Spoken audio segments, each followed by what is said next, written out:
সম্মান মর্যাদা আল্লাহ বুলন্দ করবেন, উঁচা করবেন তাদের সত্যিকার অর্থে যাদের ভেতরে ঈমান আছে। কি আছে বলেন তো? প্রশ্ন আসতে পারে আমার ভেতরে ঈমান নেই, আপনার ঈমান আছে কিনা আপনাকে আমি জিজ্ঞাসা করছি, এবার দেখেন। সাহাবী প্রশ্ন করলেন, হে নবী, আমার ভেতরে যে ঈমান আছে আমি কিভাবে টের পাবো যে আমি ঈমানদার? নবীজি বললেন, ইদা সাররাতকা হাসানাতুকা ওয়া সাআতকা সাইয়্যাতুকা ফাআনতা মুমিন। যখন দেখবে তোমার ভালো কাজগুলো তোমাকে আনন্দ দেয়, আর অন্যায় কাজ করলেই তোমার ভেতর থেকে একটা বাধা আসে, তখন তুমি বুঝবে তুমি ঈমানদার। এ বাংলাদেশে কি ভালো কাজ সবার কাছে ভালো লাগে? বিশেষ করে এই যে পেছনের যে দিনগুলো, ভালো কাজ সবার কাছে ভালো লাগেনি। এই জন্য আমরা দেখতে পেয়েছি পৃথিবীতে সবচেয়ে ভালো কাজ আফদালুল ইবাদাতি তিলাওয়াতুল কোরআন। নবীজির ভাষায় যত নফল ইবাদত আছে, সবচেয়ে ভালো ইবাদত কোরআনে কারিমের তেলাওয়াত, কোরআনের প্রচার প্রসার, কোরআনে কারিম প্রতিষ্ঠা, এইগুলো। অথচ 15.5 বছরের সবচেয়ে বাধা দিয়েছে মানুষ এই কাজে। অনেক আলেমের কাছ থেকে মাইক পর্যন্ত কোরআন প্রচারের কারণে কেড়ে নিয়েছে। আমি একটা ছোট মানুষ, আমারে পাবনায় আপনারা ঢুকতেই দেননি, আমার বাড়ি অথচ পাশের জেলা কুষ্টিয়ায়।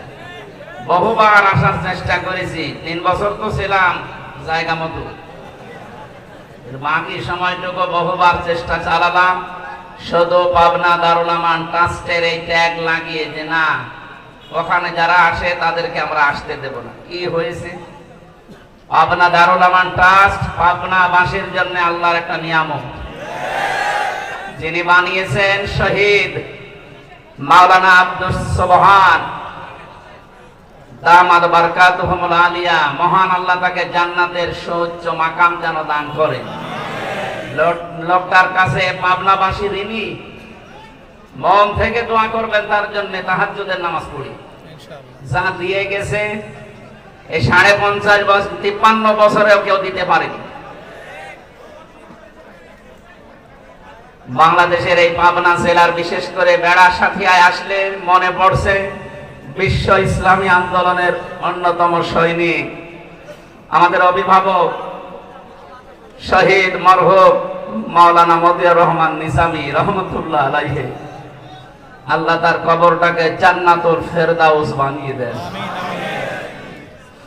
এই পাবনা দারুল আমান ট্রাস্টে যিনি কথা বলতেন, আন্তর্জাতিক খ্যাতি সম্পন্ন মুফাসসিরে কোরআন শহীদ আল্লামা দেলাওয়ার হোসাইন সাইদি রহমতুল্লাহ আলাইহি।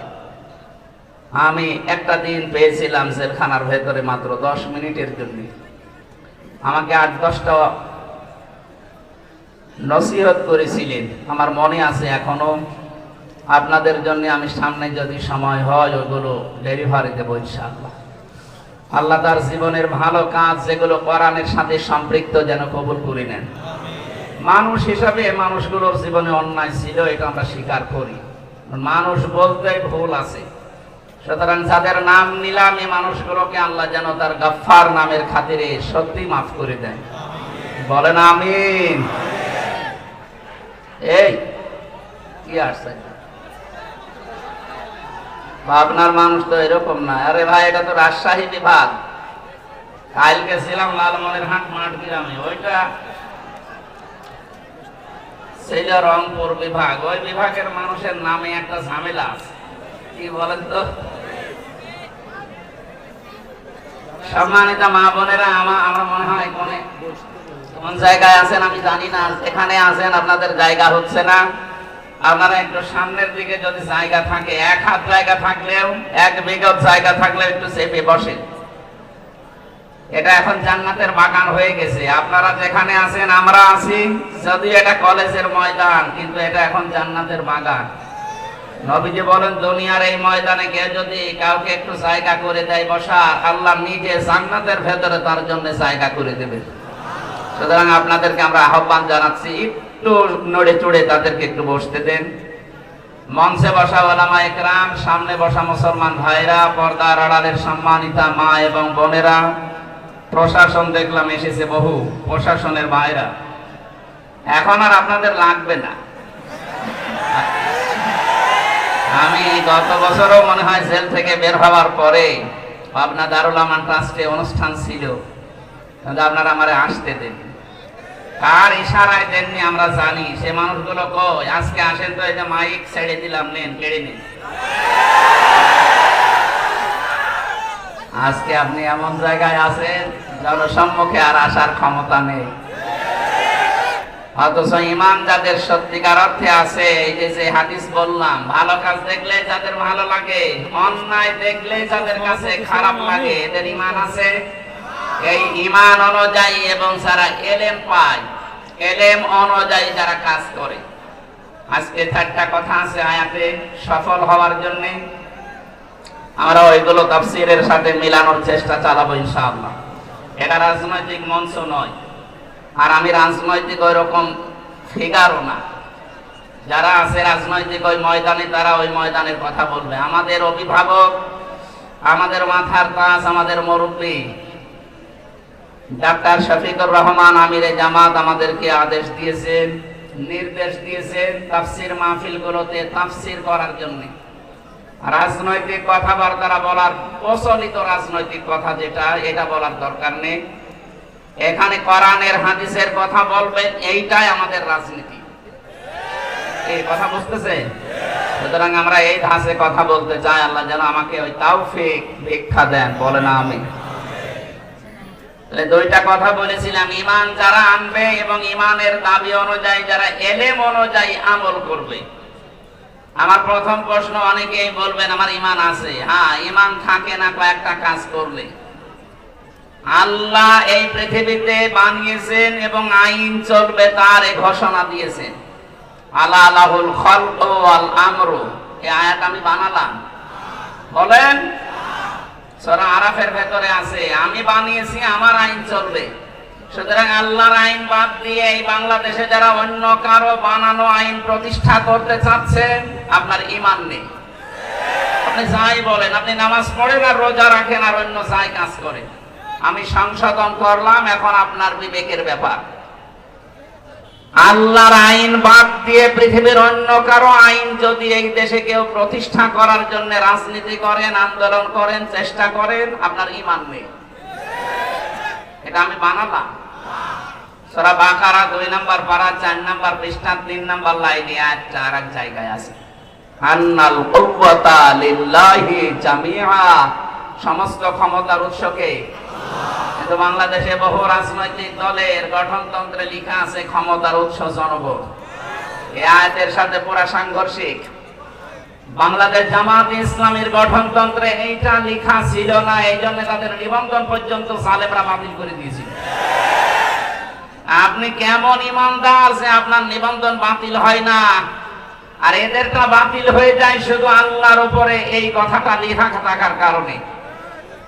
যদিও আল্লাহ এখন 5 দিন পরে যারা নিষিদ্ধ করেছিল 5 দিন আগে, 5 দিনের ভেতরে আল্লাহ তাদেরকে নিজের হাতে নিষিদ্ধ করে দিয়েছে।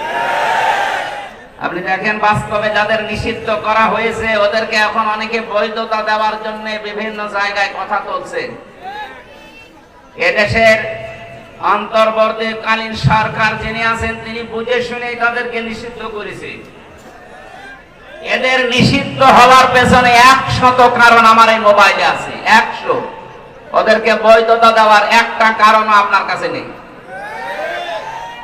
যারা জাতি, বর্ণ, ধর্ম কিচ্ছু দেখে না, মানুষ পেলেই কুপিয়ে মারে। এই যে বিশ্বজিৎকে, ও দেখেছিল যে দেখেছিল যে হিন্দু বেটা কিনা। আমার সাথে ওই শাওন ছিল ছেলে, বললাম ভাই আপনি একটা হিন্দুকে ছাড়লেন না? বলছে মাথায় আমাকে এই চিন্তা ঢুকিয়ে দিয়েছে উপরে যারা ছিল যে মেরে ফেলা লাগবে, শিবির পেলেই আমি মারতাম। ও আমারে বারবার বলছিল যে ভাই শিবির মিবির কি, আমি তো মুসলমানই না, আমি ফুল হাতা, আমি হাফ হাতাও না। ফুল হাতা বসে এটা আমিও বুঝতাম না ওই সময়, ওর মুখ থেকে শুনলাম। আমাদের যিনি জেলার ছিল উনিও ফুল হাতা, দেবদুলাল, নাম শুনেই বোঝা যাচ্ছে যে ছাতা ফুল হাতাই হবে। বলেন তো একটা হিন্দু মানুষ, তাকে আপনি শিবির বলে মেনে ফেললেন। এরকম একটা দুইটা না, জাহাঙ্গীরনগর বিশ্ববিদ্যালয়ে 100টা মহিলার ইজ্জত নষ্ট করার পরে সেঞ্চুরি করে যারা মিষ্টি মিলাতে পারে এরা তারা। এদেরকে আপনি নিষিদ্ধ করার 100 কারণ আমি জানি। বৈধতা দেওয়ার একটা কারণ বলেন তো, যে হ্যাঁ এই কারণে তাদের বৈধতা দেওয়া যায়, বলেন। সুতরাং যারা চিন্তা ভাবনা করেছে, আমি চাই মানুষ হত্যার সাথে দেশে যারা জড়িত, বিশেষ করে গণহত্যার সাথে 2006 সালের 28 অক্টোবর থেকে শুরু করে 24 সালের আগস্টের 5 তারিখ পর্যন্ত যত হত্যা হয়েছে, এর সাথে যারা জড়িত তাদের নিষিদ্ধ করা লাগবে। মানুষ হত্যাকারী যারা, এরা আল্লাহর কাছে সবচাইতে ঘৃণিত, এরা আল্লাহর অপছন্দনীয় লোক। সূরা নিসা 93 নম্বর আয়াতে আছে 4টা শাস্তির কথা আল্লাহ দিয়েছেন যারা মানুষ হত্যা করে। ওমা ইয়াকতুল মুমিনা মুতাআম্মিদান ফাজাযাউহু জাহান্নাম। 1 নম্বরে তাদের পুরস্কার আল্লাহ জাহান্নামে দেবে। 2 নম্বরে আল্লাহ রাব্বুল আলামিন বলেন ফাজাযাউহু জাহান্নামু খালিদান ফিহা। মানুষ হত্যাকারী যারা, বিশেষ করে মুমিন হত্যাকারী, এদের প্রথম পুরস্কার আল্লাহ জাহান্নামে দিয়ে শেষ করে দেবে না, চিরকাল সেখানে থাকা লাগবে। কথা বুঝতেছেন? শুধু এতটুকু আল্লাহ শেষ করেননি, ওয়াগাদিবাল্লাহু আলাইহি, আল্লাহ রেগে থাকবেন তাদের উপরে, ওয়ালাআনাহু, তাদের উপর আল্লাহ নিজে বরদোয়া দেবেন, লানত দেবেন, ওয়া'আদ্দা লাহু আযাবান আযীমা, তাদের জন্য যন্ত্রণাদায়ক শাস্তি আল্লাহ রেডি করে রাখছেন। বলেন নাউজুবিল্লাহ। আপনি আর কাজ পেলেন না, মানুষ হত্যাটাকেই বেছে নিলেন। গণহত্যার সাথে যারা জড়িত, পৃথিবীর ইতিহাস তাদেরকে ঘৃণিত করে ছেড়ে দিয়েছে। হিটলার, চেঙ্গিস খান, এই কথা বলছে না? এই মানুষগুলো মানুষ হত্যার সাথে জড়িত ছিল। একটা জীবনের মূল্য আল্লাহর কাছে এত বেশি। কোরআন পড়ে আমি 3টি পাপের শাস্তি পেয়েছি ডবল। আপনি একটা অপরাধ করলে আপনার শাস্তি একটা হবে। মান জাবিল হাসানাতি ফালাহু আশরু আমসালিহা ওয়া মান জাবিস সাইয়্যাতি ফালা ইউজসা ইল্লা মিসলাহা ওয়া হুম লা ইউযলামুন। বলেন আল্লাহু আকবার। কোরআনে কারীম জানাচ্ছে, কোন মানুষ যদি একটা ভালো কাজ করে, আল্লাহ কমপক্ষে 10 গুণ তাকে নেকি বৃদ্ধি করে দেয়। সিস্টেম অপর পৃষ্ঠায় দেখুন, কোন মানুষ যদি একটা অন্যায় কাজ করে, তার শাস্তি আল্লাহ অতটুকুই দেবেন, একটা, তার উপরে জুলুম করা হবে না। কিন্তু এই 3টা পাপের শাস্তি আল্লাহ আলাদা ভাবে বর্ণনা দিচ্ছেন। এই 3টা পাপ যারা দুনিয়ায় করবে, তাদের শাস্তি একটা না, ডবল হবে। يضاعف له العذاب يوم القيامة إلى آخر آية। সূরা ফুরকান 19 নম্বর পারার 5 নম্বর পৃষ্ঠার 1ম নম্বর লাইনের 69 নম্বর আয়াতের প্রথম অংশে আছে, আল্লাহ বলেন তাদের শাস্তি আমি ডবল দেব। কাদের? এর আগে আল্লাহ 3টা কথা জানিয়েছেন, ভালো করে মিলাবে। আমি জানি আমাদের রাজশাহী, খুলনা, রংপুর সমস্ত বিভাগে এই গুণাগুলো আছে, কিন্তু হালকা, এগুলো বেশি চট্টগ্রাম আর সিলেটে। দেখেন তো আমাদের এলাকায় যে সমস্ত জেলায় আছে কিনা। ওয়াল্লাযীনা লা ইয়াদউনা মা'আল্লাহি ইলাহান আখার। 1 নম্বরে দুনিয়ায় যারা আল্লাহকে ডাকে, কিন্তু পাশাপাশি অন্য কাউকে জুড়ে দেয়। যখন আল্লাহর জিকির করছেন, সুবহানাল্লাহ, আলহামদুলিল্লাহ, লা ইলাহা ইল্লাল্লাহ, আল্লাহ আল্লাহ, এরপরে দেখবেন ইয়া আলী বাবা, শাহ আলী বাবা, কেবলা বাবা, কেল্লা বাবা, ফতে বাবা। আমি জানি এই এলাকায় এসব এখনো হয়নি, আছে কিছু হালকা, এগুলো চলছে বেশি। চট্টগ্রাম আর সিলেট বিভাগের ওই জেলাগুলোতে ওরা 180 মাইল বেগে চালাচ্ছে। আমি নাম ধরি না, তারপরও সতর্ক করার জন্য বললাম। এই যে আমার তাহেরি ভাই, কি জিকির বলেন তো, আল্লাহ বাবা, ফতে বাবা, ফতে বাবার নামে কোন জিকির আছে? এখানে শব্দ ছিল মাআল্লাহি ইলাহান আখারা, আল্লাহকে ডাকে না তা না, ডাকে তার সাথে সাথে অন্য কাউকে যারা ডাকে তাদের শাস্তি হবে কয়টা বলেন? ডবল হবে, ডবল। যেটা রেকর্ড হচ্ছে এটা সারা বাংলাদেশে কালকে ছড়াবেন। যারা জেনে হোক না জেনে হোক এই গোনায় আছেন, আপনি এখনই থামবেন। আল্লাহ বাদে অন্য কারো জিকির করা মানুষের জন্য জায়েজ নেই। এমনকি নবীজিরও জিকির হবে না, নবীজির দরুদ হবে। কথা বুঝতেছেন? যেখানে নবীজির জিকির করা জায়েজ নেই, কিসের কেল্লা বাবা, কিসের ফতে বাবা? আজকে থেকে সতর্ক হবে। এই ধান্দায় কিন্তু ওরা মানুষকে জাহান্নামে নিয়ে যাচ্ছে।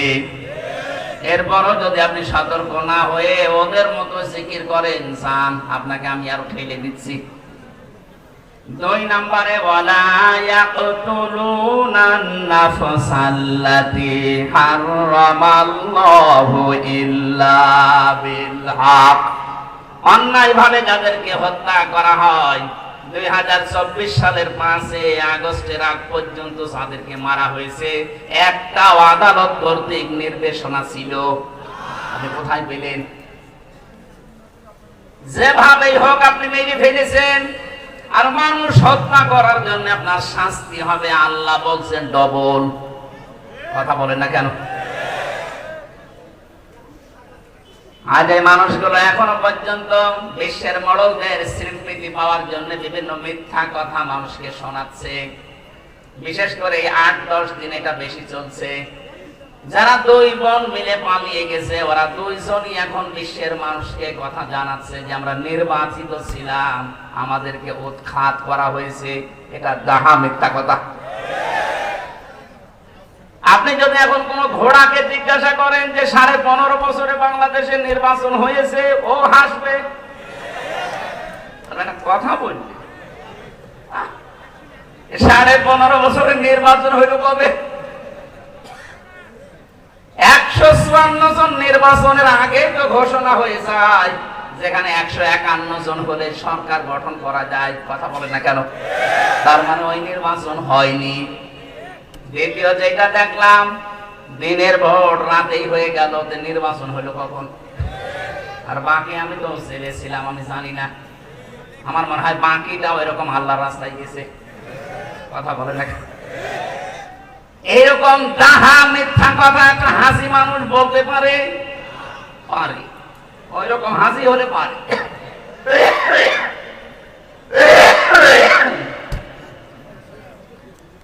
হাসি ওই রকম হলে পারে। হাসি আমি আরো দেখেছি দুনিয়াতে, তাদেরকে আপনি পিটিয়ে মেরে ফেলবেন, তারপরও মুখ দিয়ে মিথ্যা বলাতে পারবেন না। কারণ আল্লাহর ঘর যে দেখে আসে, এরপরও যদি ওর হেদায়েত না হয়, ওর কপালে আর হেদায়েত নেই। কোরআনে কারিমে আল্লাহ জানিয়েছেন, ইন্না আউয়ালা বাইতি উযিআ লিন-নাসি লাল্লাযী বিবাক্কাতা মুবারাকান ওয়া হুদাল লিল আলামিন। এই পৃথিবীর প্রথম ঘর এই কাবা, যেটা মক্কা মক্কায় অবস্থিত। এর ভেতরে মোবারক কিছু জিনিস দেওয়া আছে, বরকতময় জিনিস আছে। এই কাবাকে আল্লাহ বরকতময় করে দিয়েছেন। শুধু না, ওয়া হুদান লিল আলামিন, বিশ্বের মানুষের জন্য এটা একটা হেদায়াত। এটা কি?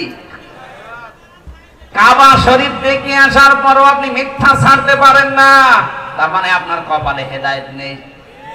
কথা বলেন না কেন? এর পরের শব্দে আল্লাহ যেটা জানিয়েছেন, ওই শিক্ষা দেওয়ার জন্য আমি পয়েন্টটা আনলাম, ভালো করে শুনবেন। কোরআনে কারীম জানাচ্ছে, ওয়া মান দাখালাহু কানা আমিনা। এই কাবার মর্যাদা এত বেশি আল্লাহর কাছে, কোন মানুষ যদি কাবার চত্বরে আসতে পারে, আল্লাহ তাকে নিরাপত্তা দিয়ে দেয়। আপনি বোঝেননি এখন আমি কি বলতে চাই? এবার আমি বোঝাচ্ছি। কাবার এলাকায় গেলে নিরাপত্তা দেয় কে? আরো জোরে। ওখানে ঘর আছে কার? আরো নিদর্শন আছে, ফিহি আয়াতুম বাজ্জিনাতুম মাকামু ইব্রাহিম। ওখানে বহু নিদর্শন আল্লাহর আছে স্পষ্ট। তার ভেতরে মাকাম ইব্রাহিম একটা। আমি যেটা এই আয়াত থেকে শিক্ষা দিতে চাই, প্রায় 8টা 9টা তাফসীর আমি মিলিয়ে মিলিয়ে বের করেছি। কাবার চত্বরে আল্লাহর নিদর্শন আছে, আল্লাহর আইন ওখানে চলে। আইন চলে কার? আরো জোরে বলেন। আল্লাহর বিধান ওই এলাকায় জারি আছে, এজন্য আল্লাহ পুরাটা নিরাপত্তা দিয়ে দিয়েছেন। এ বাংলাদেশ তো আর কাবা শরীফ না, কথা বলেন না কেন? কাবা থেকে এই বাংলার দূরত্ব 6000 কিলোমিটার। এটাকে যদি আপনি শান্তি, স্বস্তি, নিরাপত্তা দিয়ে বেষ্টন করে দিতে চান, একটা পদ্ধতি আছে। আল্লাহ পাক বলেন, আল্লাযীনা আমানু ওয়া লাম ইয়ালবিসু ঈমানাহুম বিযুলমিন উলাইকা লাহুমুল আম ইলা আখির আয়াত। সূরা আন-নাম 82 নম্বর আয়াতের প্রথম অংশে আছে, তোমরা যারা ঈমান আনবে আর ঈমানের সাথে যদি জুলুমকে মিশ্রণ না করো, এখানে জুলমিন আই শিরকিন, নিজের ঈমানের সাথে যদি শিরিক মিশ্রণ না করো, আমি আল্লাহ নিজে বলছি উলাইকা, এইভাবে আল্লাহ দেখিয়েছেন। এটা ইসমে ইশারা। আল্লাহ পাক বলেন, এই হাতের আমার কুদরতি হাত, এভাবে ইঙ্গিত দিয়ে পাবনা বেড়া কলেজ ময়দানে যারা বসে আছে তাদেরকে আমি বলছি, এই মানুষগুলো যদি তাদের ঈমানের সাথে শিরিকের জুলুমের মিশ্রণ না করে, আমি আল্লাহ নিজে গ্যারান্টি দিলাম তাদেরকে আমি আল্লাহ নিজের পক্ষ থেকে নিরাপত্তা দিয়ে দেব। কাবার চত্বরে নিরাপত্তা দেয় কে? আরো জোরে। আমাদের এই 56,000 বর্গ মাইল যদি আমরা নিরাপত্তার বেষ্টনী দিতে চাই, এই মুহূর্তে বাংলার জনগণকে সিদ্ধান্ত নেওয়া লাগবে, শিরিকের সাথে জুলুমের সাথে আমার ঈমানকে আমি মিশ্রণ ঘটাবো না। আল্লাহর ওয়াদা সত্য না মিথ্যা?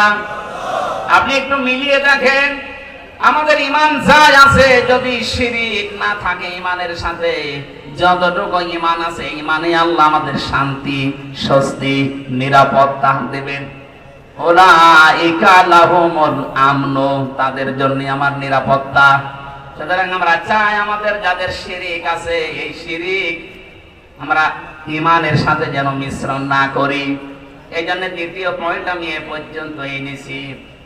বাংলাদেশে যারা বলেন আমার ঈমান আছে, না আপনার ঈমান নেই, কারণ আপনি ক্ষমতার উৎস জনগণকে মনে করেন এটা শিরিক। ক্ষমতার উৎসকে একটা দুইটা না, ভরি ভরি আয়াতে আল্লাহ এই ঘোষণা দিয়েছেন, কুলিল্লাহুম্মা মালিকাল মুলকি তুতিল মুলকা মান তাশা। এই আয়াত যারা পড়ে, এই আয়াত যারা বসে, এরপরও যদি বলে ক্ষমতার উৎস অন্য কেউ, সে মুশরিক। আরো জোরে বলেন।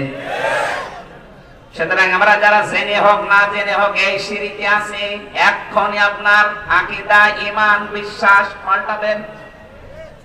যারা আজ বলেন বাংলাদেশ জামাত ইসলামী এদের আকীদা ঠিক নেই, এদের আকীদা যদি ঠিক না থাকবে, এইটা তাদের গঠনতন্ত্রে লেখা থাকতো না, ক্ষমতার উৎস আল্লাহ। এই কথা বলেন না কেন? আন্দাজে উল্টা পাল্টা ফতোয়া দিয়ে মানুষের কাছে তাদের কালা করতে চান। একটা মিথ্যা অপবাদ কারো উপরে চাপিয়ে দেওয়া, তার উপরে জুলুমের নামান্তর। আজ বাংলার বহু আলেম নাম নিয়ে আবহমান কাল থেকে দেশে ইসলামী আন্দোলন, একামতে দিনের এই নেতা কর্মীদের ঘায়েল করার জন্য অস্ত্র হিসেবে ব্যবহার করছেন। এটা ডাহা, মিথ্যা। আমরা চাই আপনাদের যাই জ্ঞান আছে কাজে লাগান, কিন্তু এই মানুষগুলোর উপরে জুলুম করবেন না। এটা আপনি জুলুম করছেন জেনে বুঝে। আপনি দেখতে পেলেন ওদের আকীদা ঠিক আছে, এই কারণে জালেমরা নিষিদ্ধ করে দিল। আকীদা যদি ঠিক না থাকে, তো আপনারটা ঠিক নেই, আপনারা তো নিষিদ্ধ করে না। এই কথা বলছেন না কেন? আমরা এই দেশে আল্লাহ একমাত্র ক্ষমতার উৎস মানি যারা, তারাই বিপদে আছি আর বিপদে থাকবো, এইটাই বাস্তবতা। আমরা এগুলো কি আর করছি না, কারণ আমাদের মালিক যিনি, ক্ষমতার মালিক যিনি, আমরা যেদিন বিশ্বাস করেছি সেদিন এগুলো সব মাথায় চাপিয়ে দিয়েছি। ডন্ট কেয়ার, কিছুই মনে হয় না। সেই দিন এই রাস্তায় আসার সময় পড়েছি ইন্না সালাতি ওয়া নুসুকি ওয়া মাহইয়ায়া ওয়া মামাতি লিল্লাহি রাব্বিল আলামিন। কিসের জেল, কিসের জরিমানা, কিসের আয়না ঘর? তামাম দুনিয়াকে যদি কেউ আয়না ঘর বানিয়ে ফেলে, আয়াত যারা বিশ্বাস করে আকীদা নিয়ে ঈমান নিয়ে পড়েছে তাদেরকে পেছনে হটানো যাবে না। এই কথা শোনা লাগবে ভাই।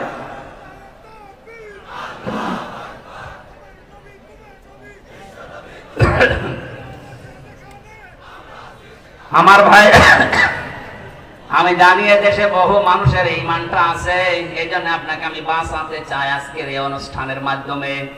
আপনি যদি একটু মগজটা কাজে লাগান, আপনার বুদ্ধিটা একটু খাটান, দেখবেন পরিষ্কার হয়ে যাবে। এই শিরকের কারণে আজ আমাদের দেশে নিরাপত্তা নেই। কথা বলে না কেন? তাছাড়া আল্লাহর গ্যারান্টি তো মিথ্যা হওয়ার কথা না। আমি আবার বলছি, আল্লাহ যেটা পারে ওইটা অন্য কেউ পারে, এই বিশ্বাস করার নাম শিরিক। আর শিরিক যারা করে তারা মুশরিক। আর ফতোয়া লাগবে? আমি তো একবারেই বলে দিয়েছি, আল্লাহ যেটা পারে অন্য কেউ পারে, বিশ্বাস আমরা করি না। কথা বলেন না কেন? আপনি বিশ্বাস করেন যে আল্লাহ যেটা পারে অন্য কেউ পারে না? আপনি যেমন বিশ্বাস করেন সন্তান দিতে পারে শুধুমাত্র আল্লাহ, তামাম দুনিয়ার সবাই মিলে চেষ্টা করলেও এটা দেওয়া সম্ভব না। কথা বলেন না কেন? এটা যেমন বিশ্বাস করেছেন দুনিয়া বানিয়েছেন আল্লাহ, আইনও চলাতে পারে তার, অন্য কারো আইন এখানে চালানো জায়েজ নেই। এটা যদি এইভাবে বিশ্বাস করতেন বাংলাদেশে আল্লাহর আইন কায়েম হয়ে যেত। এই বিশ্বাসটা আসলেই মানুষ কেন জানি মনে করে না এটা রাজনীতি, এটা জামাতের কথা, এটা জামাতের বাবার কথা। জামাতের বাবা এই কথা বানিয়েছে, এটা আল্লাহ বানিয়ে দিয়েছেন। এ বিশ্বাস যাদের নেই তারা মুশরিক। তাদের সম্মান মর্যাদা দিন যত যাবে বাড়বে না, আরো কমতে থাকবে। মুশরিকদের সম্মান মর্যাদা যদি দুনিয়ায় বাড়ে, তাহলে কোরআনের এই আয়াত কি করবেন আপনি? আল্লাহ মিথ্যা কথা বলতে পারে? বলেন। এই জন্য আশা করছে আপনি নিজের আকীদা, বিশ্বাস, ঈমান এখনই পাল্টাবেন। আর যদি এমন দলে থাকেন যে দলের উৎস, ক্ষমতার উৎস জনগণ, এই বিশ্বাসে বিশ্বাসী, এখনই চলে আসবেন। এখন যদি বলেন কি করতে আসলেন, এইটাই করতে আসি আমি, কারণ কোরআন আমাকে এইটাই জানাচ্ছে, আপনি মুশরিক হয়ে জাহান্নামে যাবেন, এ মাহফিল দেওয়ার দরকার কি? এই কথা বলেন না কেন? আশা করছি ইঙ্গিতে আপনি জ্ঞানী মানুষ বুঝে ফেলেছেন। এরপরেও যদি না বোঝার ভান করে থাকেন, আমার মনে হয় আপনাকে ওয়াজে কাজ হবে না। কিসের কোরআন শরীফ, বুখারী শরীফ, আপনার বাকারি শরীফ লাগবে। মরণ ছাড়া আপনার আর পরিবর্তন নেই। আমি দোয়া করছি মুসাফির অবস্থায় আল্লাহ আপনাকে যেন সম্মতি দেন। অন্তত হযরত ওমরের মতো মানুষকে যদি আল্লাহ ফিরিয়ে নিয়ে এসে সোনার মানুষ বানাতে পারে, আমাদেরকেও আল্লাহ পারবে। এই কথা বলেন না কেন? যাদের আকীদা বিশ্বাস এরকম খারাপ আছে, ফিরে আসেন। ক্ষমতার উৎসকে আরো জোরে। যখন এই দেশে ৯৬% মুসলমান এই বিশ্বাসটা ১০০% আল্লাহকে দেখাতে পারবে, কাবার মতো এই ৫৬,০০০ বর্গ মাইল নিরাপত্তা আল্লাহ নিজে দেবে। আল্লাহ দিতে পারবে না? পারবে ইনশাআল্লাহ। ওই বিশ্বাস নিয়ে আজকে কোরআনে কারীমের তেলাওয়াতকৃত আয়াতে প্রবেশ করছি। সূরা হজ ৭৭ নম্বর আয়াত পড়েছি। সফলতার মাপকাঠি আল্লাহ এখানে বর্ণনা দিচ্ছেন। আমরা সফল হতে চাই না? আল্লাহ রাব্বুল আলামিন বলেন, ইয়া আইয়ুহাল্লাযীনা আমানু, ওহে যারা ঈমানের দাবি করো, খুব ভালোবাসা নিয়ে বলছি তোমাদেরকে। কোরআন শরীফে আল্লাহ এই আয়াতটা দিয়েছেন ৮৯ জায়গায়। ৮৯ বার ঈমান যারা এনেছে তাদেরকে আল্লাহ এই আদর দিয়ে ডাক দিয়েছেন, ইয়া আইয়ুহাল্লাযীনা আমানু। বলেন আল্লাহু আকবার। এত আদর করে আল্লাহ ডাক দিলেন, ইরকাউ, রুকু করো, ওয়াসজুদু, সিজদা করো, ওয়াবুদু রাব্বাকুম, তোমার রবের ইবাদত করো, ওয়াফআলুল খায়রা, ভালো ভালো কাজ করো, লাআল্লাকুম তুফলিহুন, আশা করা যায় জীবন সফল হয়ে যাবে। এই ওয়াজটা করলেন কে বলেন তো? নাকি আমি ওয়াজ বানালাম? তাহলে আমাদের এখন সফলতার মাপকাঠি, প্রথম জীবনে আমাদের রুকু থাকা লাগবে। রুকু মানে কি? না, রুকুর ৯৯টা অর্থ আছে। কোন মানুষকে আল্লাহ রাব্বুল আলামিন কোরআনে কারিমে সূরা বাকারার ভেতরে এসেছে, ওয়াকিমুস সালাতা ওয়া আতুস যাকাতা ওয়ারকাউ মা'আর রাকিবিন। দুনিয়াতে নামাজ কায়েম করো, সম্পদ থাকলে যাকাত আদায় করো, আর রুকুকারীদের সাথে রুকু করো। তার মানে দুইটা অর্থ এখানে। এক নম্বরে জামাতবদ্ধ হয়ে জামাতের সাথে নামাজ পড়ো। দুই নম্বরে আল্লাহর বিধানকে এই জামাতে নামাজ পড়তে গিয়ে যে ২৭টা শিক্ষা পাওয়া যায়, ওগুলো ব্যক্তি, পরিবার, সমাজ, রাষ্ট্রে দাঁড় করাও। জোরে বলেন সুবহানাল্লাহ। ২৭টা বিষয় আমি পেয়েছি তাফসিরে এই রুকু শব্দের ভেতরে। আপনি যদি সত্যি আল্লাহকে রুকু দিতে চান, এটা আল্লাহর একটা বিধান। এই বিধান পালন করতে গিয়ে যেমন কাতারবদ্ধ হয়েছেন, কোন দল মত দেখেছেন? আরো জোরে বলেন। রুকু আল্লাহর বিধান পালন করার জন্য যখন আপনি দাঁড়িয়ে যান, কেউ কি এই চিন্তা করে দাঁড়ায় যে আমার দুই পাশে যারা দাঁড়াবে শুধু জামাত ইসলাম দাঁড়াবে, অন্য কেউ দাঁড়ালে আমি ওরে পেছনে দিয়ে দেব? কথা বলেন না কেন? এখানে যেমন আপনার মন উদার, আল্লাহ এইটাই আপনাকে পরিবার, সমাজ এবং রাষ্ট্রে দেখাতে চায়। ও হামজা, এখানে যেমন আল্লাহর একটা বিধান তুমি পালন করবে, রুকু, এটার জন্য যেমন সব এক হয়ে গেছো, এখান থেকে শেষ করে যখন ব্যক্তি, পরিবার, সমাজ আর রাষ্ট্রে যাবে, তখনও আল্লাহর একটা দুইটা বিধান নেই, এরকম রুকুর মতো বিধান আছে ৪৯৯টা। ওরা কোরআনে আল্লাহ বিধান দিয়েছেন ৫০০টা, ওখানে কায়েম হবে মাত্র একটা। এখনো কয়টা আছে? ৪৯৯টা এই বিধান। এগুলো আরে নামাজের ভেতরে নেই, এগুলো আছে ব্যক্তি, পরিবার, সমাজ, রাষ্ট্রে। ওইগুলো সেই আমি আল্লাহকে দেখাতে হবে, তাহলে তোমার রুকু কবুল হবে। আয়াতের দ্বিতীয় অর্থ এইটাই পেয়েছি, এখানে যে রুকু দিলে এই রুকুটা জামাতবদ্ধ হয়ে দিয়েছো, এভাবে জামাতবদ্ধ হয়ে আল্লাহর আইনগুলো প্রতিষ্ঠার জন্য কাজ করবা, এর নাম রুকু। এই কাজটা মানুষ এখনো বোঝে না, বুঝলেও অনেকে শুধু রাজনীতি রাজনীতি এই গন্ধ খোঁজে। এখানে রাজনীতি পেলেন কোথায় আপনি? রুকু করার জন্য আল্লাহর আদেশ, ওয়ারকাউ মা'আর রাকিবিন, রুকুকারীদের সাথে রুকু করো। এই আয়াতের অর্থ কয়টা বললাম? আরো জোরে বলেন। আপনি এবার জীবনে মানেন কোনটা? প্রথমটা হয়তো মানেন, আযান হলে রুকু দিতে যান, জামাতের সহিত নামাজ পড়েন। রুকুর অর্থ তো শুধু একটা মানলে হবে না, আরো আছে। দুই নাম্বার অর্থ, আল্লাহর এই রুকুকে পরিবার, সমাজ, রাষ্ট্রে আপনাকে দেখাতে হবে যে হ্যাঁ আমরা রুকু করি। এই যে যারা বাংলাদেশে তাওবা করছি আমরা, অনেক মানুষ আছে শুধু আস্তাগফিরুল্লাহ আস্তাগফিরুল্লাহ পড়ে শেষ করে দিচ্ছেন। না, আপনার তাওবা এভাবে হবে না। এটা তো একটা বাক্য মাত্র। কোরআনে কারীম জানিয়েছে, তাওবা করতে চাও, সূরা সমারের ৫৩-৫৪ নম্বর আয়াতে আছে, ওয়া আনিবু ইলা রাব্বিকুম ওয়া আসলিমু লাহু মিন ক্বাবলি আইয়াতিয়াকুমুল আযাবু সুম্মা লা তুনসারুন। আল্লাহ পাক বলেন, এক নম্বরে তোকে আমার দিকে ফিরে আসা লাগবে, যে আনিবু ইলা রাব্বিকুম, তোর রবের দিকে ফিরে আসা লাগবে, ওয়া আসলিমু, সারেন্ডার করা লাগবে। ওই রুকু মানে যেমন মাথা ঝোঁকানো, আসলিমু মানে মাথা ঝোঁকানো, সারেন্ডার করা। আপনাকে আল্লাহর দিকে এক নম্বরে ফিরে আসা লাগবে। দুই নম্বরে সমর্থন, আল্লাহর যত আছে, আল্লাহর আইন আছে, তার সামনে সারেন্ডার করা লাগবে, আত্মসমর্পণ। এই দুইটা কাজ আপনি কখন করবেন? ৪১ সালে। কথা বলেন না কেন? যারা টার্গেট দিয়েছেন, আপনি কার উপরে ভরসা করে টার্গেট দিলেন? আপনার কি আজরাইলের সাথে কথা হয়? কার উপর ভরসা করলেন? আমার তো ১ সেকেন্ডের কোনো গ্যারান্টি নেই। আর আপনি এরকম মুরব্বী মানুষ ৭৬ বছর বয়স, আর আপনি টার্গেট দিচ্ছেন ৪১ সাল। আর ভাই আমি তো টার্গেট দিই তাও একটু হালকা পাতলা হয়, কারণ আমার ৩৩ বছর। কথা বলছি না, আমার ৪১ সাল আসার একটা সম্ভাবনা আছে।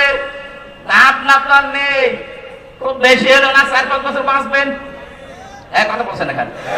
তার মানে এই টার্গেট আপনি আন্দাজে দিয়েছেন, এ জাতির সাথেও আপনি আন্দাজে কাজ করেছেন। আন্দাজ অনুমানের ভিত্তিতে কাজ করা এটা নবী রাসূল যারা তাদের শান এবং মান না। নবী রাসূলের যারা অনুসারী তারা আন্দাজে অনুমান ভিত্তিতে কোনো কাজ। আরো জোরে বলেন। এজন্য আমাদের যখন গ্যারান্টি নেই আমরা আন্দাজে টার্গেট দেই না। আমরা টার্গেট দেওয়ার আগে আয়াতটার দিকে ৩ নাম্বার শব্দ হচ্ছে ওয়াসলিমু লাহুম মিন ক্বাবলি আইয়াতিয়াকুমুল আযাবু সুম্মা লা তুনসারুন। ওই আযাব আসার আগে তোমাকে এই দুইটা শর্ত মানা লাগবে।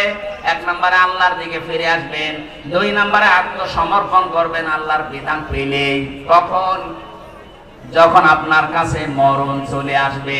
আর মরণ কখন আসবে কোনো গ্যারান্টি আছে? আর জোরে বলেন।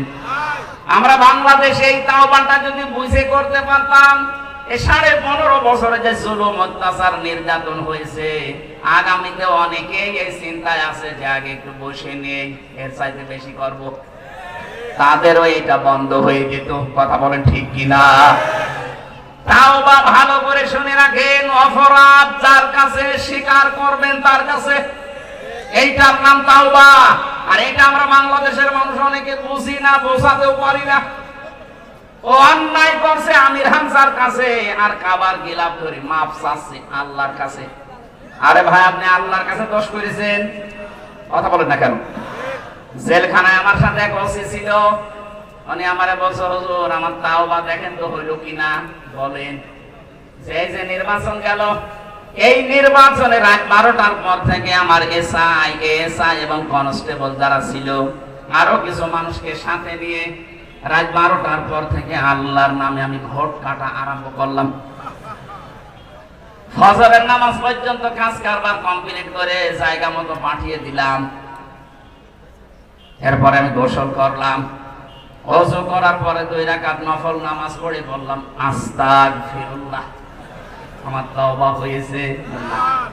আপনি তো আর আল্লাহর কাছে দোষ করেননি যে আস্তাগফিরুল্লাহ পড়বেন, আপনি দোষ করেছেন হামজার মতো ৩.৫ লাখ ৪.৫ লাখ হামজার কাছে। একটা এমপি বানাতে ৩.৫-৪.৫ লাখ মানুষ লাগে, তাদের সবারটা আপনি নিজে দিয়ে নিলেন। আপনি তো দোষ আল্লাহর কাছে করেননি, দোষ করেছেন যাদের কাছে, ওদের কাছে আগে যে ক্ষমা চান। কথা বলেন না কেন? ভয়ঙ্কর বিষয়, আপনি ক্ষমা নাই চাইবেন, কিন্তু সেই কয়েক বছর আপনি ছেলে আছেন, এর ভেতরে তো বহু মানুষ দুনিয়া থেকে বিদায় নিয়েছে, তাদের কাছে ক্ষমা চাবেন কি করে? তার মানে আপনার মাফ নেই। কথা বলেন না কেন? জালেমকে টিকিয়ে রাখলে আপনি নিজের সর্বনাশ নিজে করেছেন। এই জন্য আমরা চাই তাওবা, অপরাধ যার কাছে আগে তার কাছে যাবেন। যে যদি তার ক্ষতি করে থাকেন তার ক্ষতিপূরণ দেবেন। এই ১৫.৫ বছরে আপনার জন্য অনেকে ব্যবসা করতে পারে নাই, কথা বলেন না কেন? এই ১৫.৫ বছরে অনেকে এমন এমন চেয়ারে যাওয়ার কথা ছিল যেখানে আপনার কারণে যেতে পারে নাই। এমন মানুষ দেশে নেই, আপনি তার ক্ষতিপূরণ দেবেন আগে। এখন যদি বলেন ওই চেয়ারে আমি বসাবো কি করে, আমি তো পালিয়ে বেড়াচ্ছি, না, আপনার তাওবা তাহলে আস্তাগফিরুল্লাহ হবে না। যার ক্ষতি যেইভাবে করেছেন ওই ক্ষতিপূরণ ওইভাবে দেওয়া লাগবে। আমার জীবন থেকে ৩টা বছর বিনা কারণে আপনি কেড়ে নিয়েছেন। আমার বাবার কাছ থেকে ৩০ থেকে ৩২ লাখ টাকা খেয়েছেন। আগে এই টাকাগুলো ফেরত দেবেন ক্ষতিপূরণ, আর ৩ বছর আমার মতো ফাঁসির কন্টেম ছেলে থাকবেন। এরপরে বলেন হামজা মাফ করে দিন। এসব কিছু নেই, চামড়ার মুখ, আস্তাগফিরুল্লাহ, ভণ্ডামি করার জায়গা পান না। কথা কি কড়া হয়ে গেল নাকি? কিসের কড়া? এখনো শুরু হয়নি। আমাদের রুকু আসলে হচ্ছে না। সম্মানিত মা বোনেরা, এই আয়াতের তাফসিরে আমি রুকু শব্দের ব্যাখ্যা করেছিলাম। কোন মহিলা যদি রুকু করতে চায় তার জীবনে 4টা কাজ থাকা লাগবে। সম্মানিত মা বোনেরা যারা এসেছেন এবার কান খাড়া করবেন। নবীজি বলেন, এটা তিরমিজি শরীফের হাদিস, ইদা নাযারা ইলাইহা সাররাতুহু, যখন তার স্বামী তার দিকে বাইরে থেকে এসে তাকাবে, স্বামীকে আনন্দ দেবে। আপনাকে আল্লাহ এমন এমন জিনিসপত্র শরীরে দিয়েছে, স্বামীকে আনন্দ দেওয়ার জন্য ওইগুলো যথেষ্ট। আপনি আনন্দ দেন স্বামী বাদ দিয়ে, দেবরকে, দোলা ভাইকে। এই কথা বলেন না কেন? না, আপনি নামাজ পড়ে রোজা রেখে কালো বোরকা পরে মনে করছেন আমি জান্নাতি। কিসের জান্নাত? আপনার স্বামী আসলে আপনাকে, স্বামীকে সাররাতুহু, তাকে আনন্দ দেওয়া লাগবে। সে যেভাবে হোক, অঙ্গভঙ্গি দিয়ে হোক, সাজগোজ দিয়ে হোক, যদি দরকার হয় কাপড় কুতো দেওয়া লাগে তাও।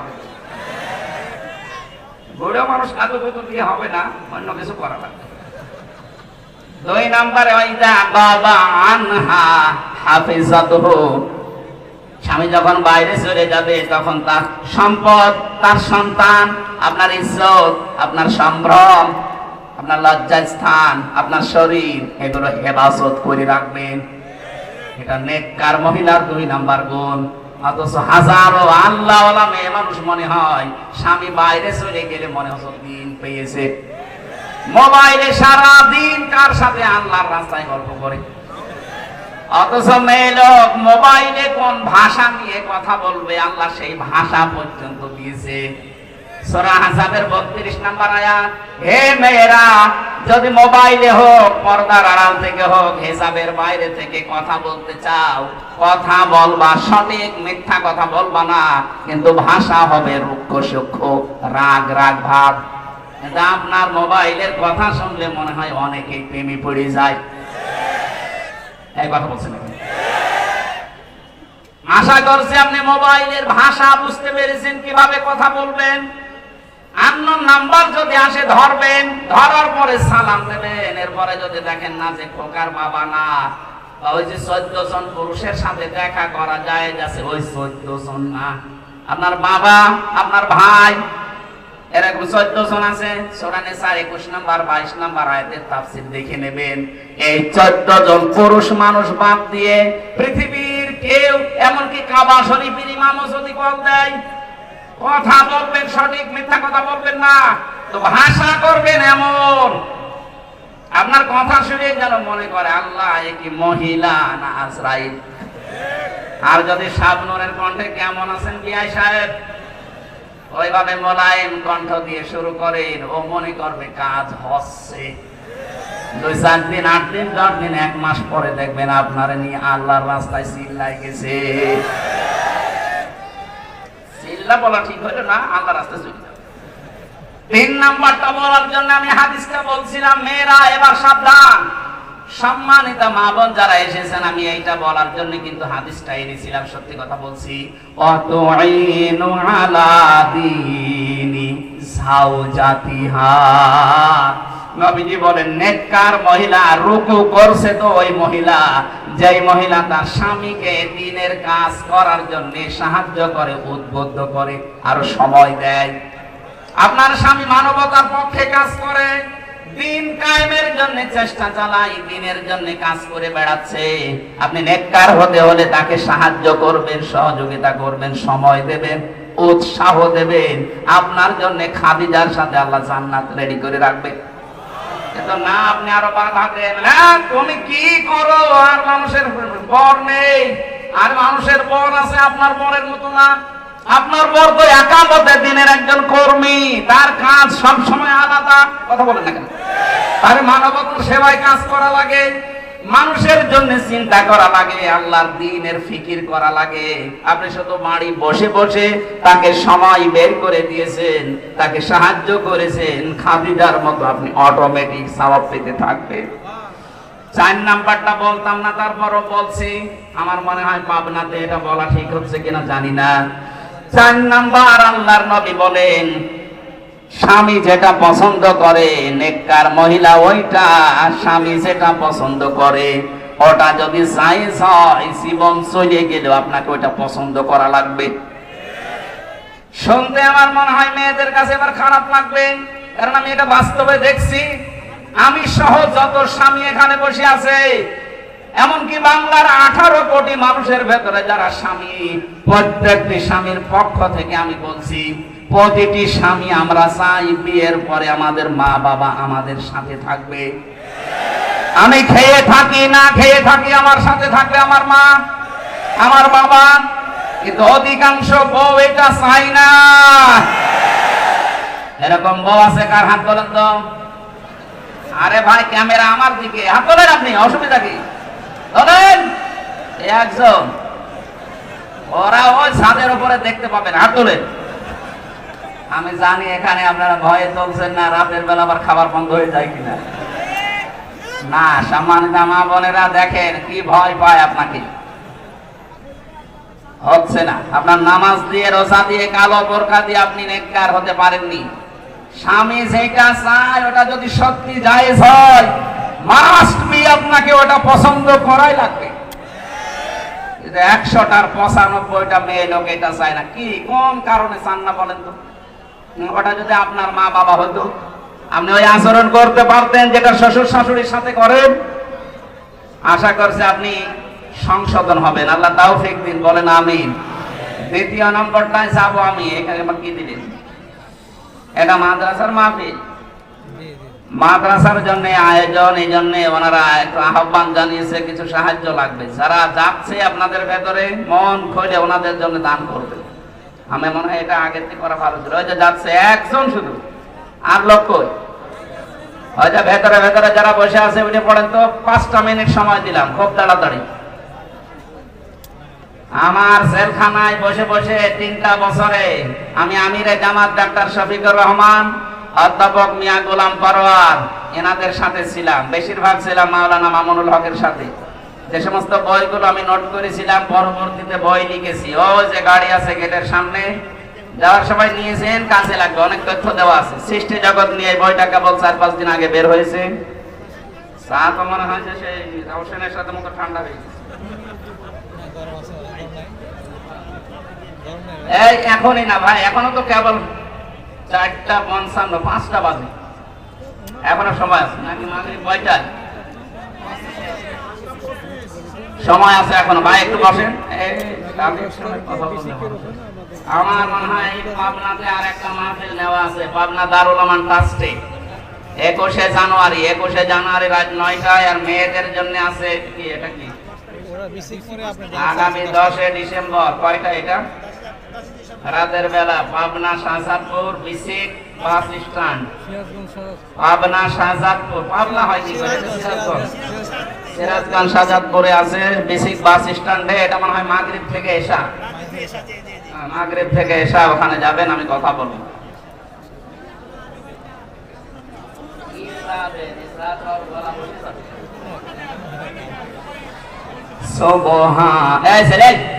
তাড়াতাড়ি করুন, যারা গেছে ওদের কাছে তাড়াতাড়ি যাও। এই অনুষ্ঠান শেষে ওই গাড়ি থেকে নিয়ে যাবেন। এখন না, এখন উঠছে কারা? না, কালেকশনটা এখন দিয়ে দিলেন, আরো আগে করে দিতেন। সাদা করলে মানে আয়াতটা শেষ করার পরে শুরু করতাম। সুবহানাল্লাহ। এর আগে টাকা তোলেনি? টাকা খেয়ে কি করলেন কি সারাদিন? ওই সময় তো মানুষ ছিল। আসরের নামাজ পড়ার আগে 10 মিনিট করে নিতেন। আমি পারি না এগুলো, আমার উপরে জোর করলে হয়, আমি পারি না এটা। পাবনা দারুল আমান ট্রাস্টে মনে হয় এশার পরে তুলে দেবে 21শে জানুয়ারি। আর মহিলা মাহফিল আছে মনে হয় নাকি, আমি জানি না, আমাকে ওটা বলেনি এখনো। রাতের বেলা যাবেন 21শে জানুয়ারি। আর 20 তারিখে কে আছে আমি জানি না। 10 তারিখে বা ডিসেম্বরের 10 তারিখে মাগরিব থেকে এশা পর্যন্ত। কথাকে একটু ঠিক রাখেন ভাই। এটা যদি উল্টা পাল্টা হয় তাহলে মাওলানা রফিকুল ইসলাম খানের ওইটা কিন্তু সে পাবো না, সিরাজগঞ্জ শহরে। ওইটা রাত 9টা 9:30 ওঠা লাগবে আপনাদের জন্য, মাগরিব থেকে এশা শেষ হয়ে যায়। 10 তারিখে যাবেন, আমরা কথা বলবো। এই শততা মাইক কাটে রে পাবনা। ঠিক আছে, মাইক টাঙানো হয়নি, এমনি মাইকের আওয়াজ ঠিক আছে। কানের দিকে মাইক দেবেন। আর রিভাব দেবেন, ইকো দেওয়ার দরকার নেই, রিভাব দেবেন। এই ভাই, এই কি আরম্ভ করলেন আপনি? এখনো কালেকশন হয়নি আপনার? এই তাড়াতাড়ি করেন, যান। সুজানগরে আরেকটা জালসা আছে 20 তারিখে, আপনার বলে দেন। মালিফা হাই স্কুল মাঠ, পাবনা, 20 ডিসেম্বর। কার এটা? আপনার জালসা। জি ওবাইদুল্লাহ তারিখ দিয়েছিল। না এটা সারা মানে নিয়ে নিছে। আপনি নিজে নিছেন? এই হোসাইন, আপনি নিজে নিছেন প্রোগ্রাম? আরে ভাই নিয়েছি তো, কিন্তু এই স্বাধীনতার পর থেকে সব উল্টিয়ে গেছে। 7 মাস আগে নিছেন? 7 মাস আগে নিছেন? নিয়েছি তো জেল থেকে বের হওয়ার পর, কিন্তু এটা ঠিক নেই এখন। মাহফিল আমার এক সারে নিয়ে নিয়েছে, এখন মাহফিল তারিখ পাল্টাবে হয়তো, এখন তারিখ দিয়ে না।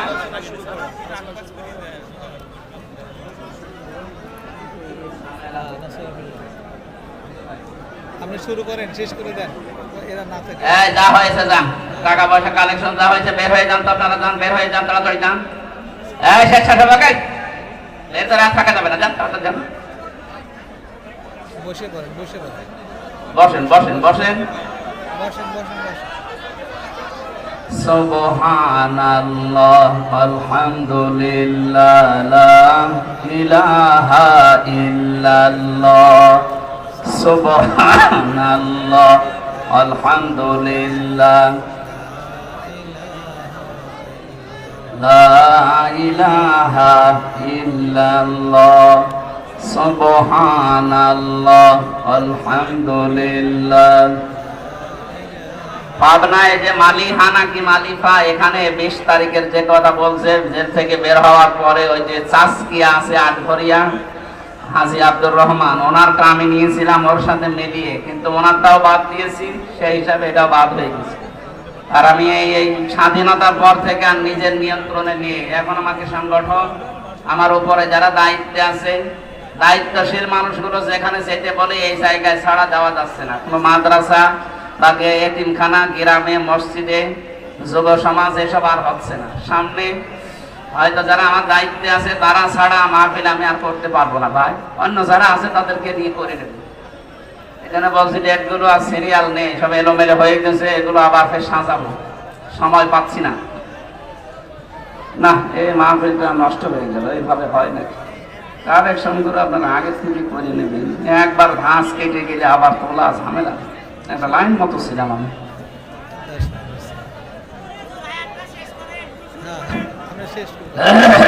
আরে ভাই, কি একটা দুইটা শব্দ, লক্ষ লক্ষ কথা এক একটা শব্দের ভেতরে আল্লাহ দিয়েছে। রুকু শব্দের এত অর্থ পেয়েছি আমি তাফসিরে, এগুলো তাফসির আকারে বলতে গেলে তো সময় লাগে। রাতের বেলা দেবেন মাহফিল, দিনের বেলায় মাহফিলে গ্যাঞ্জাম হয় আর আমিও কথা তুলতে পারি না। রাতের বেলা দেবেন, যে কয়টা হয় হোক, সারা বছর করা লাগবে কোনো মানে আছে? সাইদি সাহেব বলতো না, এক জেলায় একটা দিলেই তো যথেষ্ট, গ্রামে গ্রামে নিয়ে আসা লাগে। আগামীতে মনে হয় এটা আর হবে না। আমাদের যিনি একেবারে সর্বোচ্চ দায়িত্বশীল, উনি আমাকে জানিয়ে দিয়েছে আগামীতে মাহফিল করলে সর্বোচ্চ এক জেলায় 2টা, এই মাথায় ওই মাথায়। এই গ্রামে গ্রামে আর দেওয়ার দরকার নেই, লেখাপড়া করে করে তাফসীর আকারে কথা বলবে, সেই হিসাবে বলা লাগবে। আমি মনে হয় কি হবে বলতে পারছি না, কারণ ওনার কথা মতো আমাদের চলা লাগবে। আগামীতে এটা আর করবেন না, সব মিলে টাস্টে দেবেন। নয়তো হয় পাবনা, ওখান থেকে আরো 30 কিলো 40 কিলো দূরে, সেখানে এই মাথায় ওই মাথায় এরকম মিলিয়ে নেবেন, আমরা কথা বলবো। আল্লাহুম্মা